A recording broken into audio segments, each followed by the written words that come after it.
All right, greetings and salutations. How's everybody doing? So this video is going to be part 2 of my Mysticism series. I had a little hiatus because I've been very busy, so don't mind me. So this talk is basically about union with the divine, always as a constant, and our awareness, focus of consciousness goes to where the heart already is. The seat of the soul, the origin, the isness, we can't really pinpoint and say it's a particular place in time, even though we seem to be present in a place. But the God of gods is experiencing nowness everywhere. So the backdrop of space, the totality of, as far as you can imagine, the height, the depth, the in and the out, the yin and the yang, within us, without us. But the divine God of gods is certainly all things and everywhere at once. And that's just a bit of a default common sense understanding. And when we develop our awareness and our memory, we see just how real this is. Because no real person, no one person, no real person. We're all real and we're all not real. That's true. We all are equal. And if you want to think about it, since everything that exists is sustained by the divine essence of God, the energy manifested in any place, and even non-manifested in any place, just in the form of etheric thought, if you want to call it that. I don't have a good name for it. But all things that exist are the God, come from the God, are sustained by the will of the divine, and even us little microcosmic free will entities. So, with that as a bit of an introduction, when we are looking for our true self, our true nature is actually pure and aloof from all these conditioned realities. So even though you see this face, this mask, this human, but this guy is dead in a few decades, poof. And then even my astral self, my form self, my shape and form, this entity also is temporary. Just as it is for you. When you look in the mirror, when you see your face, you know that you're on a bit of a countdown, a clock ticking down towards your imminent physical death. The physical death is a beautiful thing, actually. It's a release. Each and every single lifetime we have is very, very precious. But when you retract that, I know I'm saying in a bit of a funny roundabout manner, but you'll see the point I'm getting to. I hope I can get to it. When you retract yourself, when you find yourself in the now, the only thing that is now, that is nowness and that is isness, is you and God in a unison as one entity. We can't really explain it with the words so good, or draw it, or sing about it or anything, but it's just something that we know innately when we peel back a layer or two. Interestingly enough, animals and plants, they have this divine connection with the God source without mentally complicating it. Since our spirit entities have advanced enough that we can have a mental complication, a mental reflection, genuflection, meditation, thought process, will focus in a different way, in a more intellectualized way. And who's to say about the memory of animals? Animals have good memories, so they're not dumb as we think, maybe.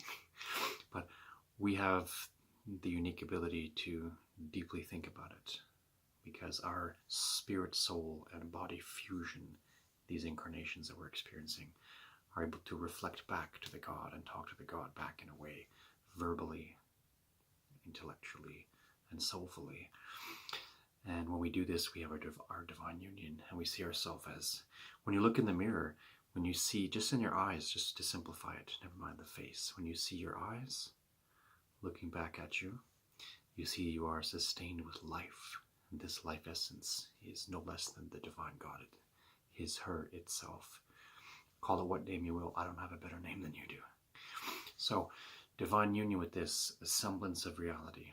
When we understand this, then everything else is a role that we're playing, whether you're male or female, white or black, this or that, whether you're a human like this living 80, 90 years if you're lucky, or if you're an extraterrestrial or alien, just simply meaning an entity living in another plane of existence or another planet, whether they're physical or in a different dimension entirely, and more of an etheric sense. Well, even that is a temporary identity.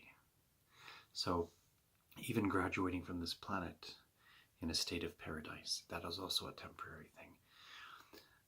But the backdrop, the seat, the nowness of the God, heavens exist and are available forever and ever, just as hellish places and torments do exist and are sustained forever, but doesn't mean anyone goes there forever or you identify with it forever, you see? So divine union with the God is to realize how beautiful and unique you are as a thinking, conscious, feeling entity, and then asking yourself what you wish to do with your time. A lot of the things on the earth seem to be very played out this time. There's a lot of people who are very much in the rush of trying to find some sort of, I don't know, closure for something or satisfaction in something. But it's all, as Solomon says, vanity and a chase after the wind. And he's right. Because when you get to the point where you realize, well, nothing I do is vastly more important than something else I might do. Unless you do something bad, you want to play with karma and being unpopular in this world and the next. But whatever you can do is not necessarily more important than another thing, unless you want to be good and clean and whole.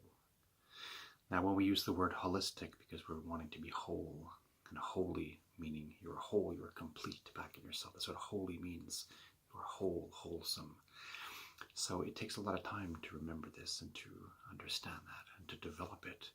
And then even when you have this, you're still trying to operate in the 3D world. Oh, I have to make money. I have to eat, sleep, and poop. I have to do my day-to-day things. I have to be interested in not important things and very important things and so-called things. And so we're always in this moment of trying to figure it out and feeling stressed, and too much identity, too much identification, or identifying with is what I'm trying to say, with the 3D world. But it's also okay as long as you don't get lost in it and forget your divine source. Because the real truth of mysticism is about self-realization, awareness, empowerment, and then utilizing all of the divine properties, propensities, and elements, available powers, and whatever, assertions of will. So you can actually do something and have a nice life and influence others for the best.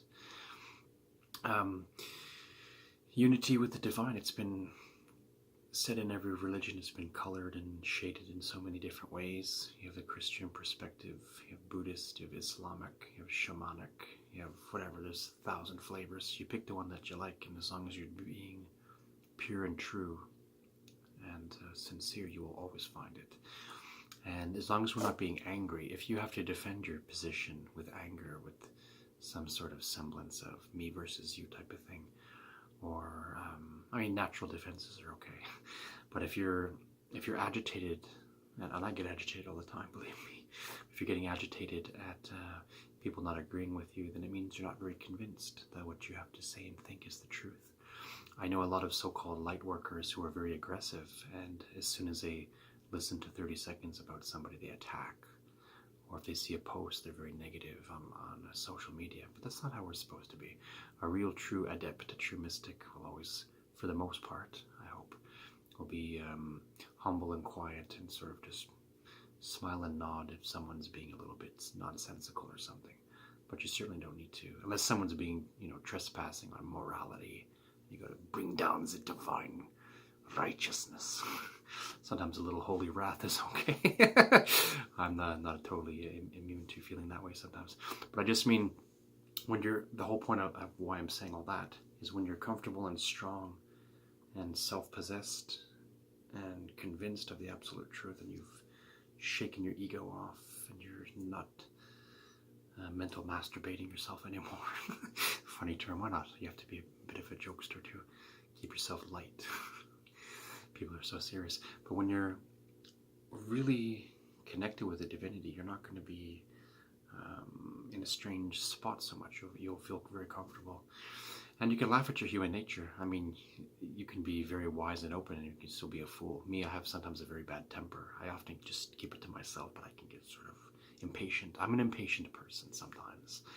So that's one of the flaws that I'm working with. So be it. So that as it may, it's the flavor of life. I don't know. The main thing is it always comes back to time and time and time and time again. As long as you are not hurting anybody, you have no divine retribution to worry about, you have no bad karma to think about. If you're just doing a good thing, meaning well, trying well, forgiving yourself for your shortcomings and always striving, just developing yourself and having fun with it, and having a discipline about it also, but having fun with it. If you can do both at the same time is good. Then you'll be in a wonderful divine position of love, light, and laughter, which is most certainly the era that we need to step into. And we are harbingers of that. We're trying to bring that into reality. And everyone else, wherever they are on the ladder of awareness, let them do what they will do. You speak to those who will listen, and you kind of quietly tolerate what can't be changed so quickly, and that's all we can really do, and have a good time of it to the best of our ability. So if you want to get in touch with your divine memory, your union with the divine source God, real true mysticism, self-awareness, peeling of layers, access and prowess, then don't identify yourself with the groove and the vibe of the planet so much, because it's about money and entertainment and, you know, things like this, and sex, drugs, rock and roll. Well, those things are okay in moderation. But you find yourself in a wonderful spot where you're self-developing constantly, and you're chastising yourself enough, but not too much, and you're aware of things. You take back, and you peel away, and you retract, and you find your memory, and you find your nowness. You center yourself. You can do this with study, with meditation. You could read multiple holy books. I have a decent-ish collection of books, and I have more, and I've given some away, but even that's absolutely nothing. The knowledge on those bookshelves is a friggin' tip of the fingernail compared to knowledge. I mean, it's absolutely nothing. So I can't be intellectually proud, because as much as the more I learn, the more I realize, like Socrates, I know nothing. But at the same time, when you're in the seat of now, if you can access omniscience, then you realize you don't need to know anything. You just are everything, if that makes sense. And that is how the God is able to enjoy, as in Hinduism they call God the supreme enjoyer, because the God is indeed, in reality, whether it's Hindu, Buddhist, Christian, doesn't matter, but God is indeed living and experiencing through each and every one of us. And we come out, and we say, I'm this, I'm this, I'm this, and then we die, and are born again and die, and then we wake up and go, oh yeah, wait a minute, what's going on? And then, oh crap, that's right. We laugh at ourselves, and then we say, oh yeah, I am definitely one with the divine, and so is everyone else, whether they realize it or not. And that's how we can treat each other truly as equals, and we can say, love others as you love yourself, because they are yourself. And when we know this, we own it, then we have a wonderful mysticism that's truly broad and very, very powerful.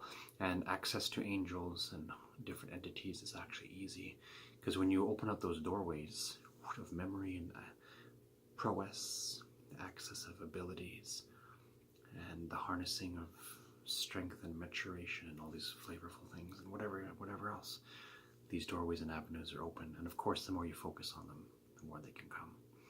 So as we climb the rung, the ladder towards the divine, Jacob's ladder, to the divine seat of the throne of the God, the hierarchies, then we make all kinds of friends in interesting high places, much more powerful than humans and anything we could think of. In fact, as far as your mind could imagine, such an entity can exist. That's the truth.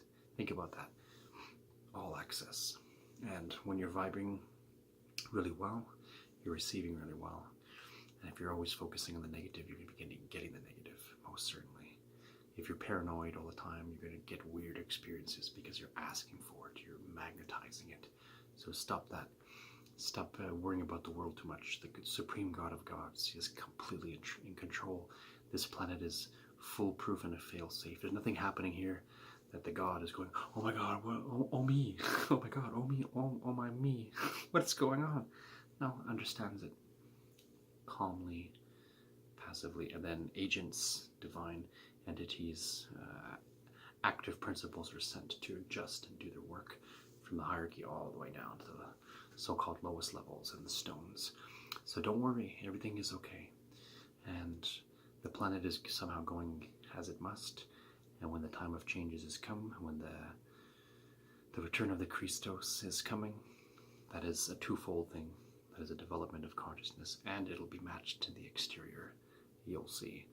And that'll be interesting. And we can say, yes, finally, graduation is here. And for all the miscreants and ne'er-do-wells, wrongdoers, well, it's not that they're eternally damned. They're just going to get a bit of a rude awakening, a karmic humbling, and then they can continue their path. And otherwise, they can get a supreme memory wipe. One last little tidbit of information. Here's a bonus for anyone who watched this video so far. I hope it wasn't too boring. 16 minutes now. But here's a little piece of information. When they said, send you to hell, did you know that that means into the sun? In the Greek word of hell, helios, the sun.